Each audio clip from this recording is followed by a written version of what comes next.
you doing? Hey, we're going to do some work here to the Echo 4910 that Charles Briscoe built for me. We're going to change the sprocket out to an 8-pin, and we're going to throw a full chisel chain on it this time. So hopefully we get some faster cuts, and we're able to utilize some of the extra torque this saw has into getting a faster chain speed, faster cuts, and overall more performance.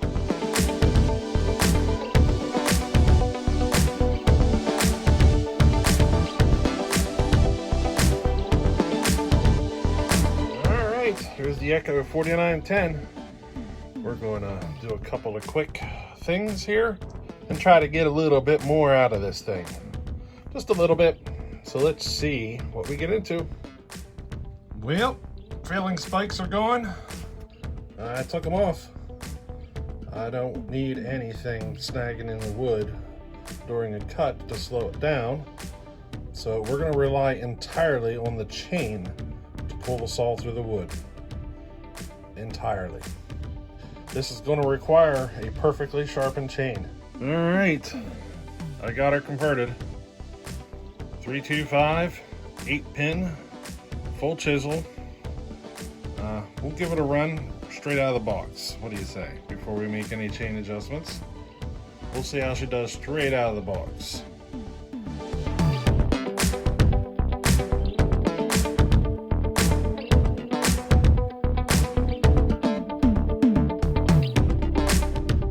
Now we're going to work on the Super XL-130, see if we can get that air leak fixed.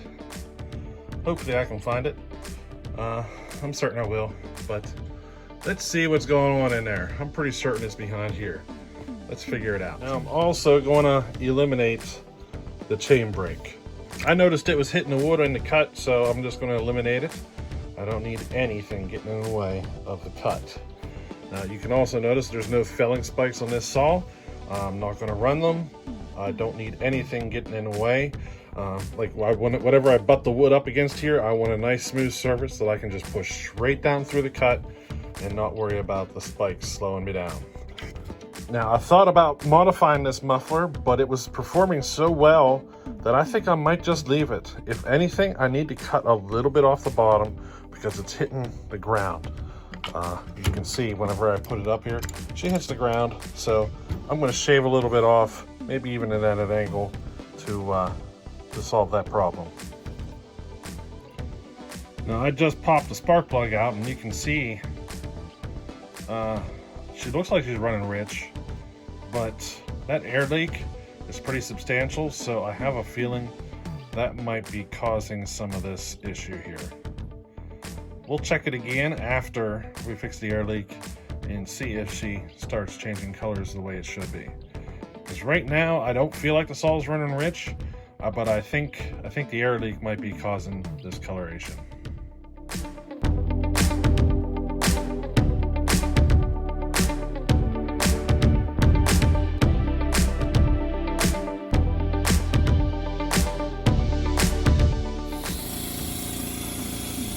Alright, so I'm doing my pressure test right now. I got everything hooked up and blocked off. Can you hear the leak? Hear it? I can't see it yet, but I can definitely hear it. I'll tell you what, having one of these guys sure does make pressure testing a lot easier. Because I can just leave it run. I have it set. It's got an adjustable valve on it there, but I can set how much pressure to run at. Here's the gauge. You can see where the pressure's running right now in the gauge. If I can keep a continuous feed into it to find my leak. I gotta get a spray bottle here with some soap in it and figure out where this is. I'm wondering if it's my impulse.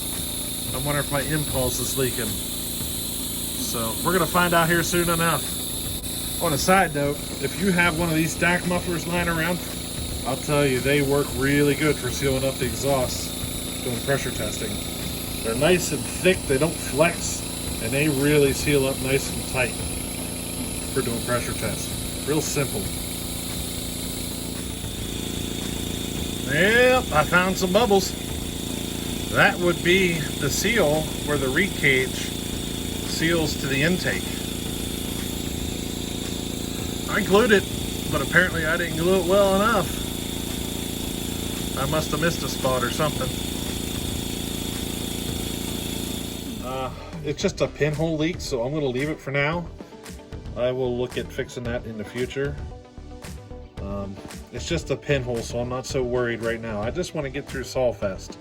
And this saw ain't going to get ran a whole lot at Solfest, so I'm going to leave that alone for now and fix the big one. Alright, so my issue here is, well, I did a horrible job when I drilled and tapped it. You see, these are the original holes, and I flipped the whole rig cage upside down, and you can see this is the first hole I drilled, and I put it in a little too high, which caused this one to be too high. And what I'm running into is I'm not getting a good seal around the edges now. So what I think I'm going to do here to fix this is I'm going to do something that's not really recommended. I'm going to put a heavy glob of JB Weld around this. Then I'm going to stick this guy in there and basically assemble the reed cage, bolt it back in, and rest this saw standing straight up so that the JB Weld kind of wants to fall down and rest against this. And my hope is that the JB Weld will give me a nice form fit around the outside edge of this. I don't need to worry about the pulse because I got a pulse line ran now. Now I also rubbed a little bit of, like, I don't know, my hands are kind of oily, so I rubbed this around the outside edges in the hopes that the JB Weld won't stick to this guy, so that the next time I pull it apart, this thing will come back out and the JB Weld will stay together. I'm hoping this works.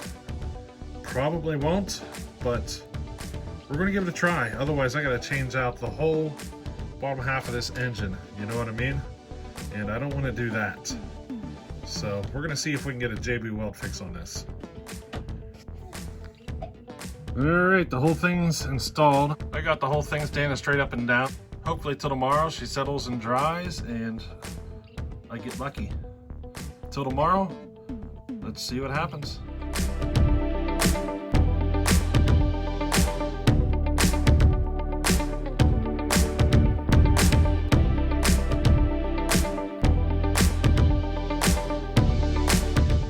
Okay, it's the next day, and you can see there, I pulled it all out. And we got like a formed fit JB Weld seal there. Now the piece that I had in there did not survive. You can see here, it came apart when I'm pulling it out. But I do have a nice formed fit there. So all we gotta do is clean this one up, and I should be good. See, she fits in there nice and perfect. Nice formed fit. There's a spot up on the top that whenever this was in there, it kind of formed around the square there for the reed. And I made sure to do this without any reeds installed so that you know, I wouldn't glue the reeds in place. But up very top here, up on the very top edge, you can see where the JB Weld kind of got into it. So what I gotta do is I gotta shove a rag down here and here to keep anything from getting in there. And then I'm gonna grind out just a little bit around the edges just to allow for the reed. And there's a bunch at the top and I gotta take that out, otherwise the reed will hit it. But that's where we're at. 2 days into this repair now. So there it is. I did a little bit of grinding to smooth it out a bit. I'll let MotoSeal take care of the rest. She's ugly, so hopefully she seals. Now in the process of all this, I discovered my intake has a crack in it. And I didn't realize it until I put it back together and started pressure testing. Both sides have a crack. I'll see it on the inside more. So, I went through my bag of parts and found another one. Well, we're doing another pressure test. Got my gauge running about 7 pounds. And it looks like I got her. No more bubbles. No more bubbles.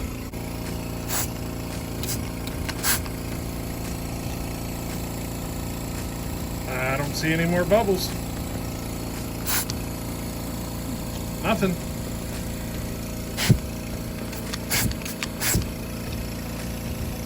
nothing going on.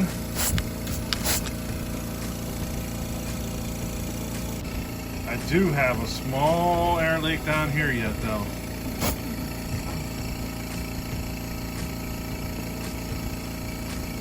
The big one's covered. So we might have to run this saw with a small air leak until Saw Fest is over. But at least the big one's gone. I'm pretty certain this saw will tune around that one. She's a pretty small leak. Tell me what you think. Think I'll be alright to make a few runs at Saw Fest? I got the big air leak taken care of, but I still got this small one. And I really don't want to tear the whole saw down, if you know what I mean. How about I go in there and see about torquing those bolts down just a little bit. See if that snugs up that air leak. Yeah, I just tried tightening the bolts down and it did not make a change. So I'm going to run it as is, and you know, hopefully she makes it through Saw Fest. I'm just in a position right now I don't have the time to tear it down. So we're going to run it as is. This carburetor should be able to more than make up for the air leak, but it's going to affect the performance, and this is the worst area to have an air leak on a saw, because you know, she's the hottest spot. This is where exhaust is, and that air will keep lubrication from getting onto the piston.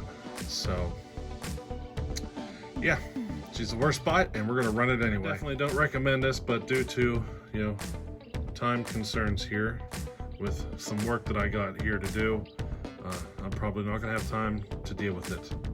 So as of right now, I'm gonna plan on running it like this at Saw Fest, but if I do end up with the time, I'll tear that cylinder off and fix it. But as of right now, this intake leak is fixed, and all we gotta deal with now is this cylinder. So I'm still having an issue at the clutch spring. She's a little wore out, and I won't have to deal with that yet. I'm also dealing with, I got a leak here. It's causing me to not oil the bar correctly. So I gotta use the manual oiler. So hopefully I can get those two details fixed as well.